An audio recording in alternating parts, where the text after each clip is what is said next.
3 agentes de la División Antinarcóticos de El Salvador están hoy tras las rejas por convertirse ellos mismos en lo que juraron combatir: extorsionadores. Se plantaron en un retén sobre la carretera que va de San Cristóbal la Frontera hacia Santa Ana. Detuvieron a un conductor que iba en su pick-up y le exigieron dinero usando la placa como si fuera un arma. Y lo más increíble de todo no es lo que hicieron en esa carretera. Lo más increíble es lo que hicieron después, cuando ya lo habían dejado ir, porque ahí fue donde firmaron su propia sentencia, sin darse cuenta. 3 uniformes de la unidad más temida del país, hundidos en cuestión de días, y si te enganchan los casos donde la corrupción cae, donde los que abusan del poder terminan pagando y donde la justicia alcanza incluso a los que se creían intocables en El Salvador, suscríbete ahora mismo a este canal y activa la campana, porque lo que le hicieron a este conductor es la clase de abuso que le hierve la sangre a cualquiera. Estos 3 hombres no eran delincuentes de barrio, tenían formación, tenían rango, tenían el respaldo de una institución poderosa y el poder legal de detenerte y meterte preso bajo el régimen de excepción. Todo ese poder que existe para protegerte lo voltearon en contra de un trabajador indefenso. Y el detalle con el que se delataron ellos solos es tan absurdo que te va a costar creerlo. Vamos por partes, porque este caso tiene mucho más de lo que parece a simple vista. Todo arrancó en esa carretera de Santa Ana de noche, cuando el conductor de un pick-up se topó con un punto de control. Nada fuera de lo común al principio. En El Salvador, bajo el régimen de excepción, los retenes son parte del paisaje diario. Así que el hombre hizo lo que haría cualquiera. Se orilló, bajó la ventanilla y se dispuso a colaborar con la revisión. No tenía nada que esconder. No tenía por qué preocuparse. O al menos eso creía en ese momento, porque lo que estaba a punto de vivir no se parecía en nada a una revisión normal. Porque desde el primer instante algo se sintió torcido. Los 3 agentes no actuaban como en un control de rutina.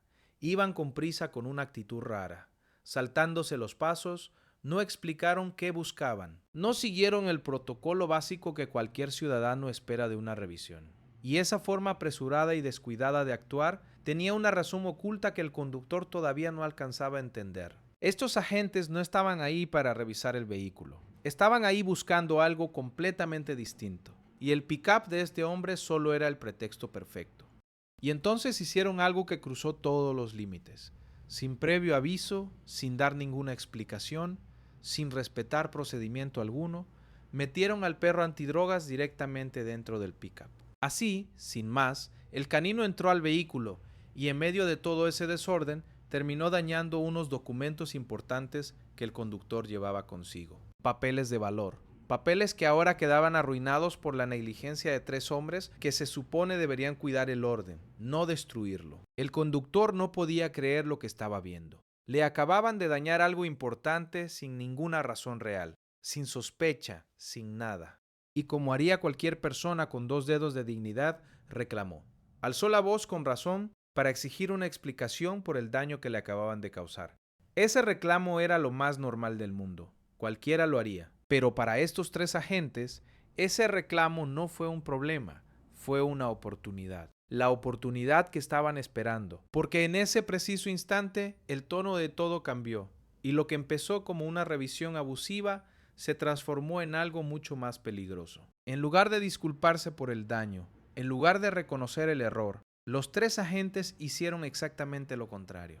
Le dieron la vuelta a la situación por completo. De repente, el problema ya no era el documento destruido. El problema era él. Y con esa frialdad que solo tiene quien ya ha hecho esto muchas veces, le exigieron dinero. Le pusieron una cifra encima. $200. $200 para que el asunto se arreglara ahí mismo. Y por si la exigencia no fuera suficiente, la acompañaron con una amenaza directa que no dejaba lugar a dudas. Si no pagaba, le dijeron, iba a tener más problemas.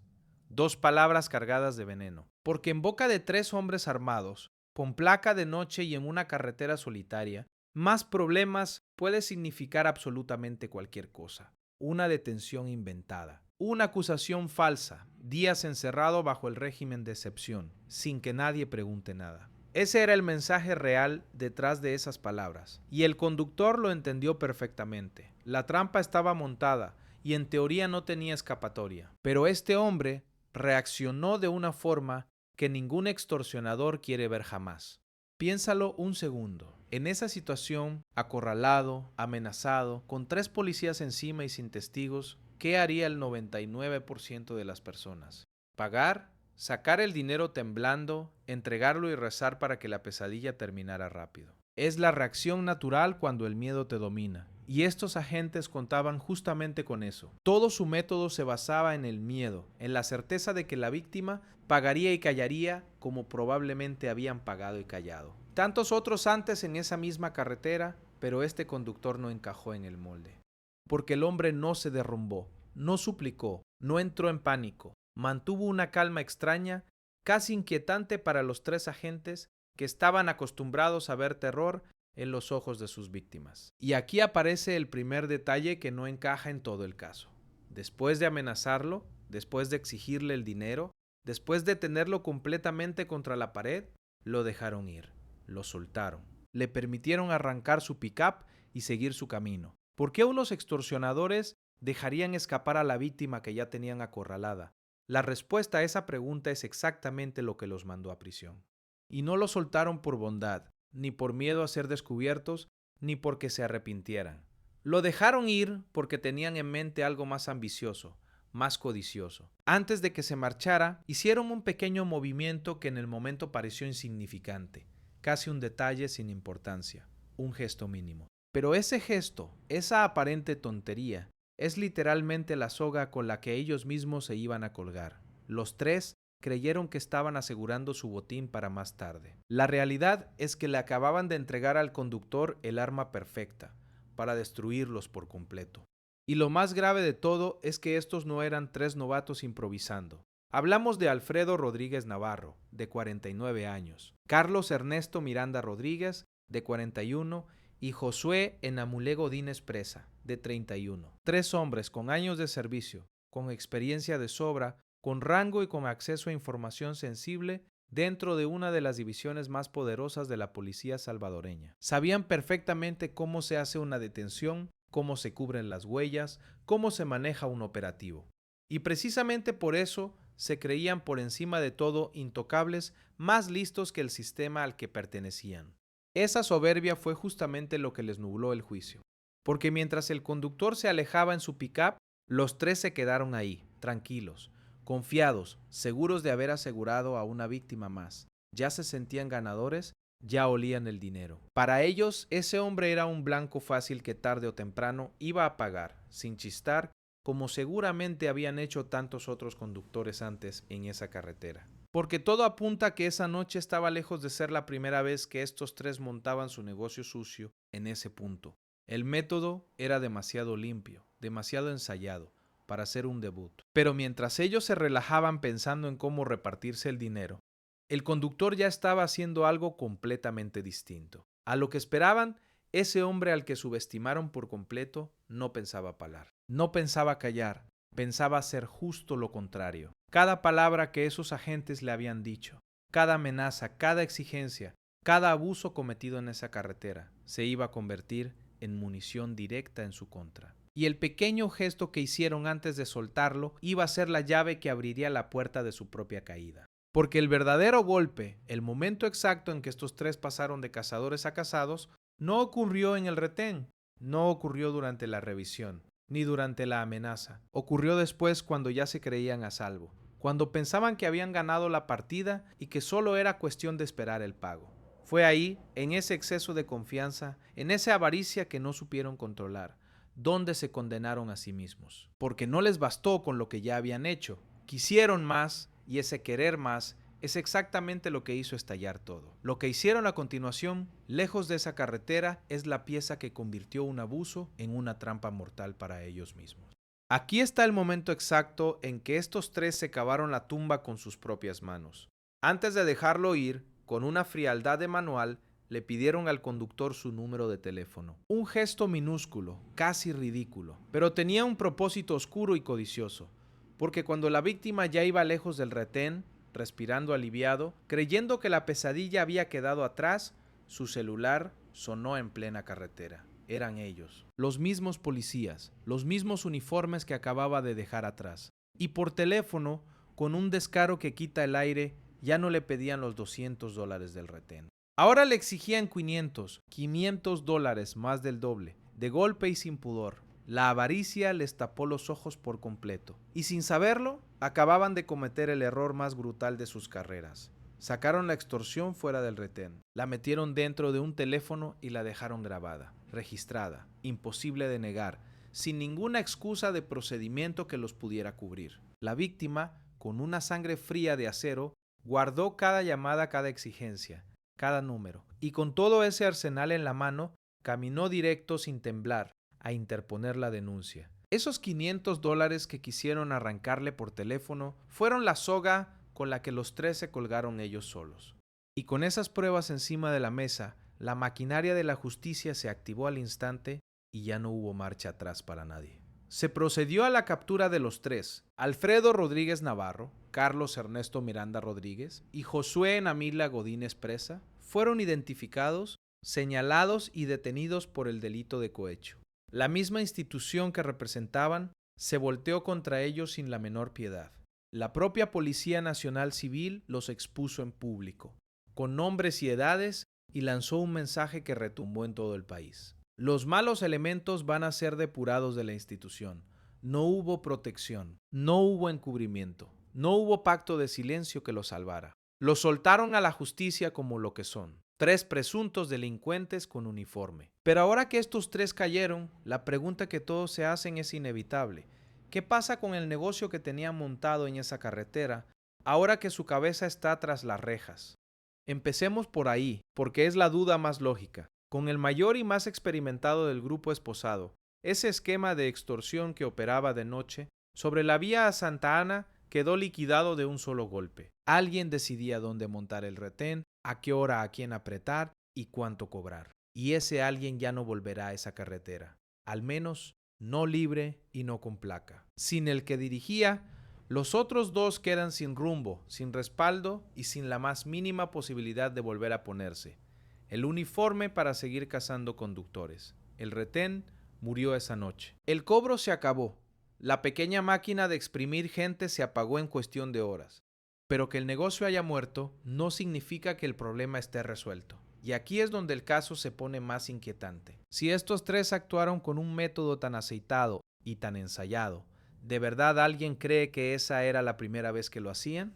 Porque todo en su forma de operar apesta a rutina. La manera de elegir a la víctima, de montar el retén, de presionar y sobre todo ese detalle de pedir el número para seguir exprimiendo después, no es algo que se improvise, es algo que se repite. Y esa sospecha abre una puerta que nadie quiere ver del todo abierta.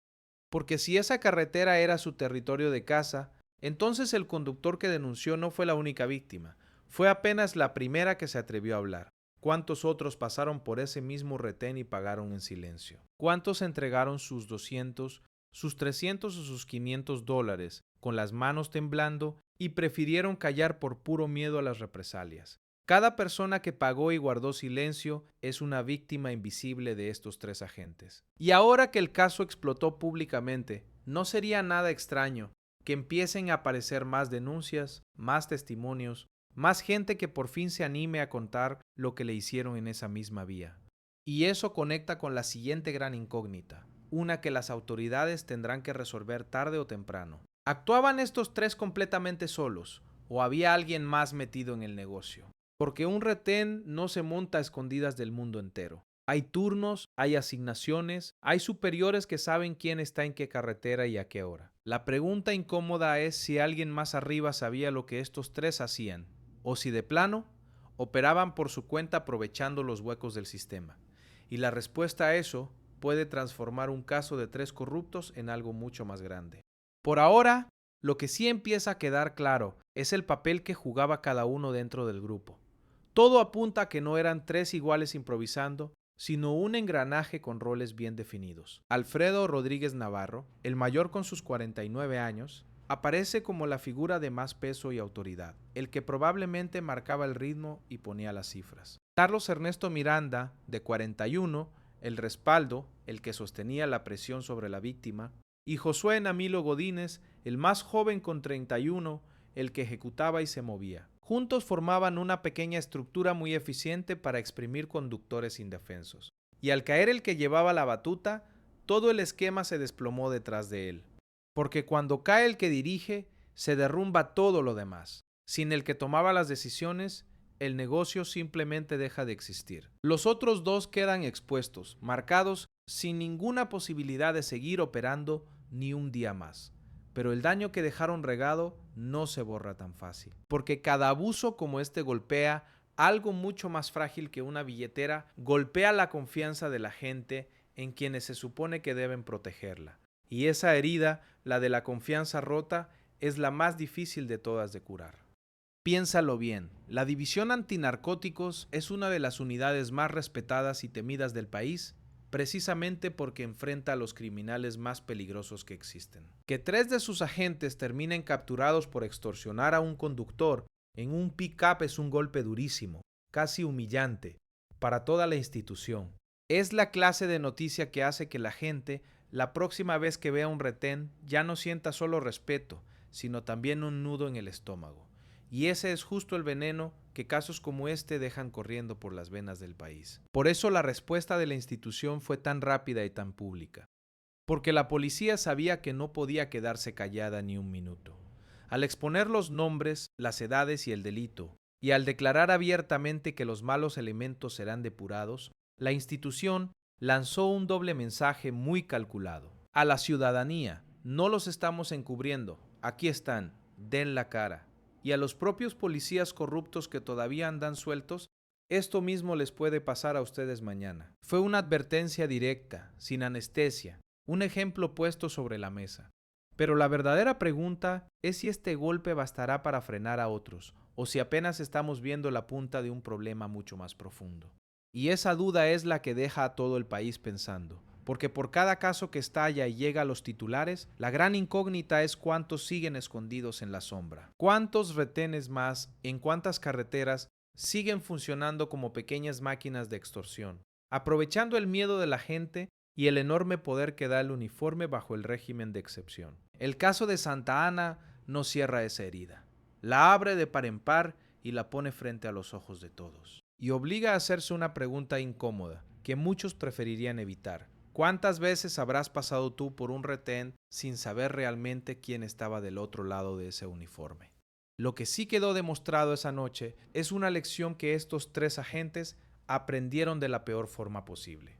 Que el poder de una placa no te hace intocable, que la avaricia tarde o temprano siempre pasa la factura, y que a veces la víctima más tranquila, la que no grita ni suplica, es precisamente la que te va a mandar al fondo del pozo. Ellos vieron a un conductor asustado y manejable. La realidad es que tenían enfrente a alguien con la cabeza fría, capaz de aguantar la humillación, guardar cada prueba y devolverles el golpe con toda la fuerza de la ley. Se equivocaron de víctima de la forma más catastrófica. Pero lo que esa denuncia terminó destapando y lo que les espera ahora a estos 3 hombres es lo que le pone el broche final a todo este caso.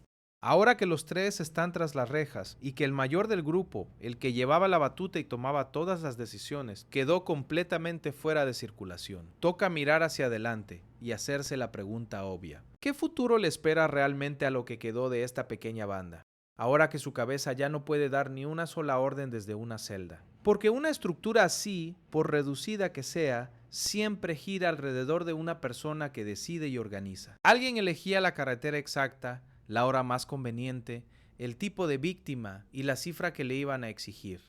Alguien calculaba el riesgo y repartía el botín. Y ese alguien ya no volverá a pararse en esa vía con placa, arma y uniforme. Con él neutralizado, el engranaje entero pierde su eje central y se desarma prácticamente solo, sin necesidad de que nadie más mueva un dedo.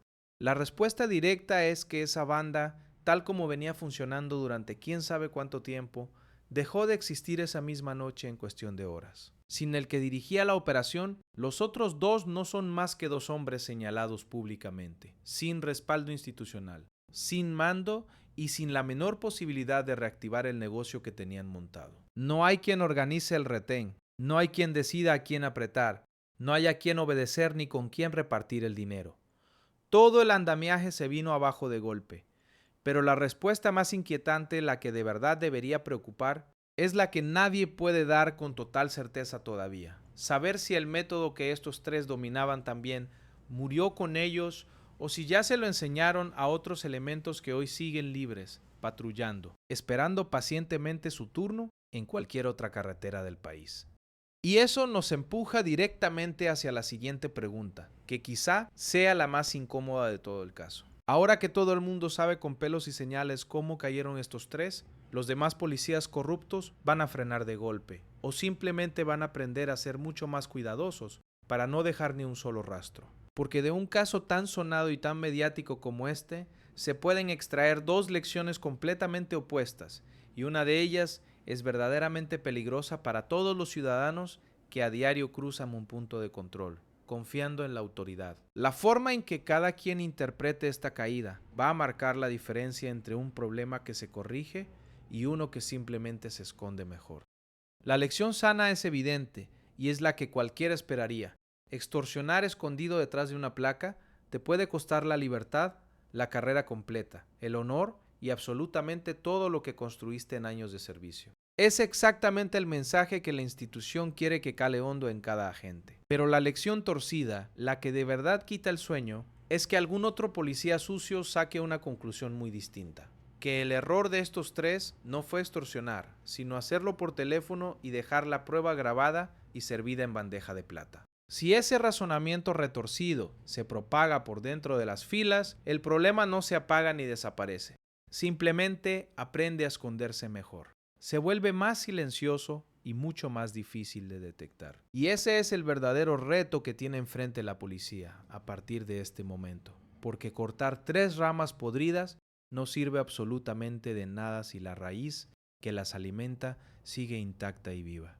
Y ya que hablamos de la institución en su conjunto, aparece otra duda enorme que muchos salvadoreños se plantean estos días en voz baja, casi con temor. ¿Es este caso una vergonzosa excepción de tres manzanas podridas o es apenas la primera grieta visible de algo mucho más grande y más extendido de lo que nos gustaría admitir? Porque una cosa muy distinta es un trío que se pasó de listo y se creyó demasiado invencible. Y otra cosa completamente diferente es un patrón que lleva tiempo respirando en la oscuridad de las carreteras salvadoreñas, aprovechándose del miedo de la gente común y corriente que solo quiere llegar sana y salva a su casa. Hay que ser justos y honestos al responder esto. Nadie puede afirmar hoy, con la información disponible, que esto sea algo generalizado dentro de la policía. Y lanzar esa acusación sin pruebas sería tremendamente irresponsable y hasta injusto. La enorme mayoría de los agentes hace su trabajo día tras día, arriesgando la vida de verdad, por proteger a los demás. Pero tampoco se puede mirar hacia otro lado e ignorar la señal que manda este caso concreto. El hecho de que la propia Policía Nacional Civil haya salido tan rápido y de forma tan pública a exponer los nombres, las edades y el delito exacto y a prometer una depuración sin contemplaciones, demuestra que ellos mismos entienden a la perfección lo que está realmente en juego aquí. Nada menos que la confianza de toda la población en quienes portan un uniforme. Y esa confianza, una vez que se agrieta, cuesta un mundo reconstruirla. Porque hay que entenderlo con claridad. Cada retén honesto, cada agente que sí cumple con su deber y que sí arriesga el pellejo, por la gente queda irremediablemente salpicado por lo que hicieron estos tres. La próxima vez que un ciudadano común y corriente vea un punto de control montado de noche en una carretera solitaria, ya no va a sentir únicamente respeto por la autoridad, sino también una desconfianza incómoda y un nudo en el estómago que antes no existía. Ese es el daño invisible, el que nunca aparece en el parte oficial ni en el comunicado de prensa, pero que envenena poco a poco la relación entre la gente y quienes deberían protegerla. Y repararlo no se consigue con un bonito comunicado ni con una foto de la captura. Se consigue únicamente con hechos sostenidos y contundentes, caso tras caso, durante mucho tiempo. Pero conviene detenerse ahora en las personas de carne y hueso que están detrás de esta caída, porque el caso apenas comienza para ellos. ¿Qué les espera exactamente a Alfredo Rodríguez Navarro, a Carlos Ernesto Miranda Rodríguez y a Josué Namila Godínez, presa de aquí en adelante, cuando se apaguen las cámaras y los titulares pasen de moda? Porque una cosa es el momento espectacular de la captura, la foto, el impacto de la noticia, y otra muy distinta es el largo y duro camino que empieza justo después. Cuando el sistema judicial se pone en marcha y el peso real de lo que hicieron empieza a caer sobre sus hombros sin prisa pero sin pausa. Lo que les espera es un doble golpe demoledor que van a recibir de manera simultánea. Por el lado penal, enfrentan el delito de cohecho con la posibilidad muy concreta y muy real de terminar cumpliendo una condena tras las rejas, señalados para siempre como policías que traicionaron su placa y a la gente que juraron proteger. Y por el lado interno, enfrentan además el proceso disciplinario, que con casi total seguridad va a terminar en una expulsión deshonrosa de la institución. Es decir, no solamente podrían perder su libertad durante años, sino que además saldrán marcados de por vida, sin carrera, sin pensión, sin honor y arrastrando un antecedente que los va a perseguir hasta el último de sus días. Pasaron de ser agentes temidos y respetados a convertirse en exiliados y parias del propio sistema, que un día representaron con orgullo y con placa. Y en medio de todo este panorama tan oscuro, hay un protagonista que no lleva uniforme, que no tiene placa ni arma y que merece toda nuestra atención y todo nuestro reconocimiento. ¿Qué habría pasado si ese conductor, tal como probablemente hicieron tantísimos otros antes que él, simplemente hubiera agachado la cabeza, hubiera pagado y hubiera callado para siempre? La respuesta a esa pregunta es realmente escalofriante, justamente por lo simple y por lo directa que resulta al planteársela con honestidad. Y es esa respuesta la que convierte a este hombre común y corriente en la auténtica pieza clave de absolutamente todo lo que ocurrió. La respuesta es que no habría pasado nada, absolutamente nada de nada. Los tres agentes seguirían esta misma noche, ahora mismo parados en esa carretera oscura, linterna en mano, eligiendo con toda tranquilidad a su próxima víctima, más envalentonados e intocables que nunca. Ese es el detalle que lo cambia todo por completo. Este conductor no se dejó vencer por el miedo que estos hombres usaban como su arma principal, como su herramienta más eficaz y más rentable. Aguantó el abuso sin estallar, mantuvo una calma admirable, guardó cada una de las pruebas con la paciencia de un verdadero estratega y caminó directo, con las piernas firmes, a poner la denuncia sabiendo perfectamente el riesgo enorme que corría al atreverse a señalar nada menos que a 3 policías armados. No necesitó una pistola, no necesitó gritar ni amenazar, le bastó con tener el valor suficiente y un simple teléfono en la mano. Y esa es quizá la enseñanza más poderosa y más importante que deja todo este caso, la que de verdad trasciende más allá de los 3 nombres que hoy están capturados. La corrupción vive del silencio, se alimenta directamente del miedo y engorda con cada persona que prefiere pagar y callar antes que arriesgarse a levantar la voz y denunciar. Estos 3 agentes apostaron absolutamente toda su operación a que la gente siempre tendría demasiado miedo para hablar, para señalarlos, para enfrentarlos, y les funcionó seguramente muchísimas veces a lo largo del tiempo. Hasta que un día, en esa carretera, se toparon de frente con la única persona que decidió no regalarles ese silencio que tanto necesitaban. Un solo hombre, sin poder, sin placa y sin más recursos que su determinación, bastó para derrumbar por completo a 3 agentes de la unidad más temida de todo el país. Al final, lo que quedó grabado esa noche en la carretera de Santa Ana va muchísimo más allá de 3 simples capturas más en el registro policial. Quedó una advertencia que retumba con fuerza para cualquiera que crea, aún hoy, que un uniforme lo coloca automáticamente por encima de la ley. Estos 3 hombres se sintieron dueños absolutos de esa vía. Se creyeron intocables, invencibles, completamente blindados por su placa y por el enorme poder que otorga el régimen de excepción.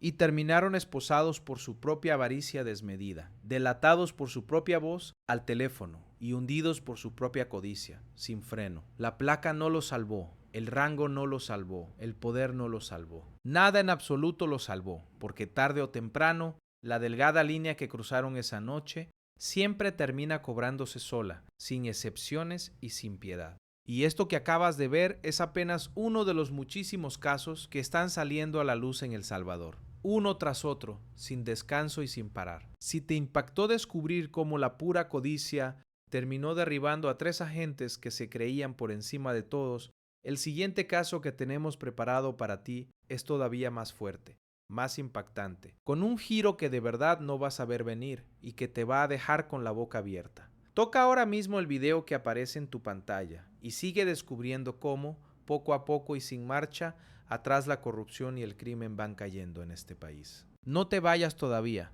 porque lo que viene a continuación te va a impactar muchísimo más que esto.